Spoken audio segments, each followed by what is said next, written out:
In today's video, I'm going to teach you how to use Adobe Sign. It's a straightforward tool that can really streamline the way you handle document signing.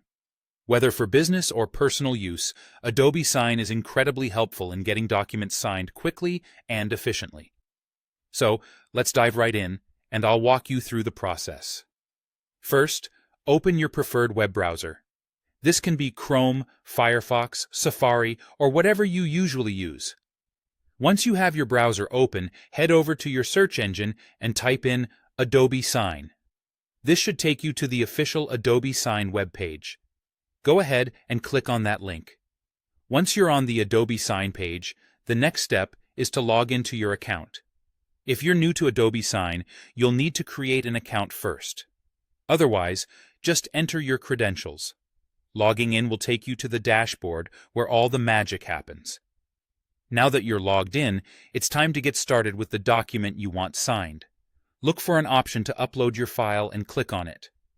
Adobe Sign supports a variety of formats like Word documents and PDFs, so you can select whatever type of file you have ready. Simply upload your document by either dragging and dropping it into the designated area or by clicking to browse your files. With your document uploaded, the next step is to enter the email addresses of the people who need to sign it. Make sure you have their correct email addresses, as this is how Adobe Sign will notify them and guide them to the document. After inputting their emails, let's move on to adding form fields.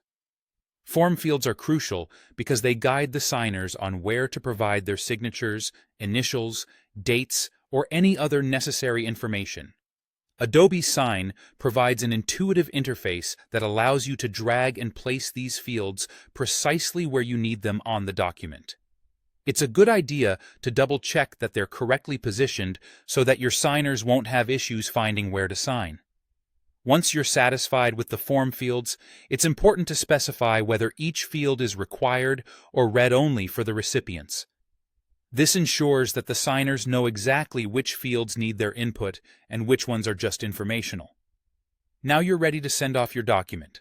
Adobe Sign takes over from here, sending out an email to each recipient. This email contains a link that allows them to access the document and complete the signing process. They don't need an Adobe account. They can simply click the link and get started. That's about it. You've successfully used Adobe Sign to send out your document for signatures. It's a powerful tool that simplifies the signing process, saving you time and effort. Thanks for joining me today, and I hope this tutorial was helpful.